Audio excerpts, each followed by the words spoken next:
Abduqodir Husanov va O'zbekiston haqidagi shov-shuvli luqmalarga xorijdan munosabat keldi. Assalomu alaykum futbol ishqibozlari. Sizlar bilan yangi to'pligi kanali.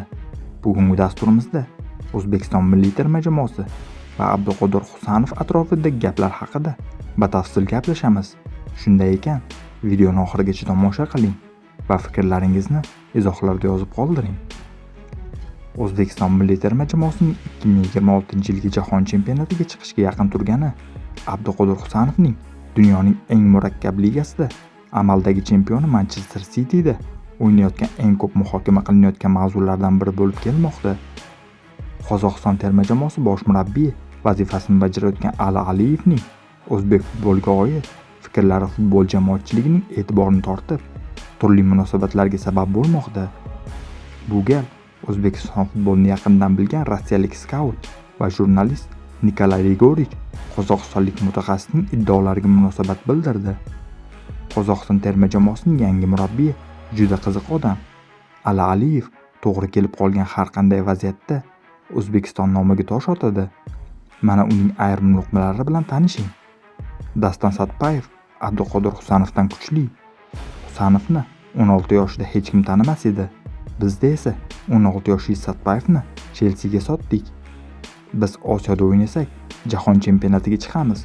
O'zbekiston terma jamoasi guruhda yaponlar va koreyslar bilan o'ynaganini biror marta ko'rganim yo'q. Qozog'istonga mamlakat sifatida yaxshi munosabatdaman. Futbol borasida ham shunday. Qozog'istonda men yaxshi aloqaga ega bo'lgan hamkasblarim bor. Biroq Aliyevning gaplari jamoatchilik e'tiborini o'z muammolariga chalg'itishga urinishdek ko'rinmoqda. Birgina Satpayev bilan uzoqqa borib bo'lmaydi. Bu yigit kattalar futbolda atiga 6 o'yin o'tkazgan xolos. Uni Husanov bilan solishtirib bo'ladimi? Aslo. Yaponiya va Janubiy Koreya masalasida shuni aytamanki, O'zbekiston haqiqatan ham anchadan beri ular bilan o'ynamadi. Biroq Eron bilan 2-2 va 0-0, Avstraliya bilan 1-1, Meksika bilan 3-3 kuch sinashdi.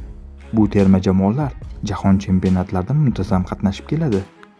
Qozog'iston terma jamoasi hozir bunaqa iddaolar bildirishga emas, balki birinchi navbatda qayta tiklanishga muhtoj. Liechtenstein ustidan qozonilgan g'alabaga gap yo'q, lekin jamoa yaqindagina Lyuksemburg, Armaniston va Ozarbayjonga yutqazgan edi.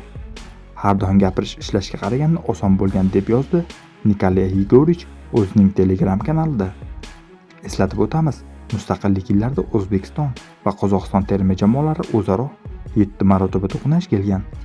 Ularning ilk uchrashuvi 1992-yil bo'lib o'tgan va unda qozog'istonlik futbolchilar 1-0 hisobda zafar quchgan. Keyingi 6 ta bellashuvdan 3 tasida kuchlar teng kelgan va yana 3 tasida O'zbekiston terma jamoasining qo'li baland kelgan. Qadrli futbol muxlislari, siz Qozog'iston terma jamoasi murabbiyi Ali Aliyev fikrlariga qanday munosabatdasiz? Albatta fikrlaringizni izohlarda yozib qoldiring. Kanalga esa obuna bo'lib qo'yishni unutmang. Kelasi dasturlarda ko'rishguncha xayr, salomat bo'ling.